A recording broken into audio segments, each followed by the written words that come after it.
मुख्य समाचार।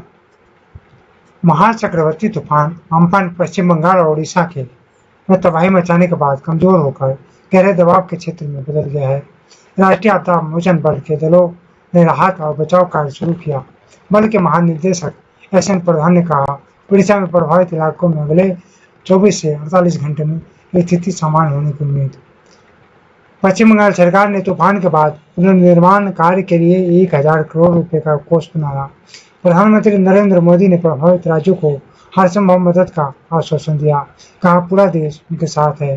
नागरिक और उड्डयन मंत्रालय ने सोमवार से देश में घरेलू उड़ानों के संचालन के लिए विमानन कंपनियों, हवाई अड्डों और यात्रियों के लिए दिशा निर्देश जारी किए। रेलगाड़ी की टिकटों के लिए 1,70,000 सामान्य सेवा केंद्रों पर कल से बुकिंग फिर से शुरू होगी और अमेरिकी सीनेट ने चीन की कंपनियों को अमेरिकन शेयर बाजार से हटाने का विधेयक पारित कर दिया। महाचक्रवाती तूफान अम्फन पश्चिम बंगाल और उड़ीसा में तबाही मचाने के बाद अब कमजोर होकर गहरे दबाव के क्षेत्र में बदल गया है। राष्ट्रीय आपदा मोचन बल एनडीआरएफ के महानिदेशक एसएन प्रधान ने कहा कि अम्फन तूफान से उड़ीसा की तुलना में पश्चिम बंगाल अधिक प्रभावित हुआ है। उन्होंने आज नई दिल्ली में संवाददाताओं को कहा कि उड़ीसा में तूफानग्रस्त क्षेत्रों में 24 से 48 घंटों में सामान्य स्थिति बहाल होने की संभावना। श्री प्रधान ने कहा कि मंत्रिमंडल सचिव राजीव गौबा ने तूफान के बाद की स्थिति की समीक्षा के लिए राष्ट्रीय संकट प्रबंधन समिति की बैठक की। बैठक में पश्चिम बंगाल और उड़ीसा के मुख्य सचिव भी उपस्थित रहे। श्री प्रधान ने कहा कि गृह मंत्रालय का दल संपत्ति के नुकसान का आकलन करने के लिए राज्यों का दौरा करेगा। उन्होंने कहा कि उड़ीसा में स्थिति नियंत्रण में है। राज्यों में मौसम में सामान्य हो गया है और कुछ लोगों ने अपने घर लौटना शुरू कर दिया है। उन्होंने कहा कि कल तूफान के तट से टकराने के बाद एनडीआरएफ की टीम काम में जुट गई थी। उड़ीसा में दोपहर को और पश्चिम बंगाल में शाम तक राहत और बचाव कार्य शुरू कर दिया गया था। उन्होंने कहा कि एनडीआरएफ की टीमें अब भी काम में जुटी है और जब तक राज्य की जरूरत होगी सेवाएं उपलब्ध कराएंगी।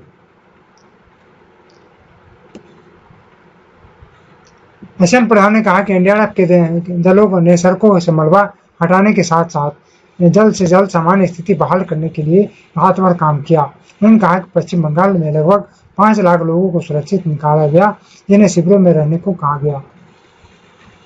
श्री प्रधान ने कहा कि तूफान के बारे में मौसम विभाग का अनुमान पूरी तरह सटीक था और इसके लिए एनडीआरएफ मौसम विभाग का आभारी है। मौसम विभाग से सही अनुमान की जानकारी मिलने से एनडीआरएफ को तूफानग्रस्त क्षेत्रों में जानमाल के नुकसान को न्यूनतम करने में मदद मिली। मौसम विभाग के महानिदेशक एम महापात्र ने कहा कि सुपर साइक्लोन आज सुबह कमजोर होकर चक्रवाती तूफान में बदल गया। तूफान ने कल रात 11:30 बजे भारत बांग्लादेश सीमा पार कर ली थी। बांग्लादेश में तूफान से कोई खतरा नहीं है क्योंकि यह गहरे दबाव के क्षेत्र में बदल गया है।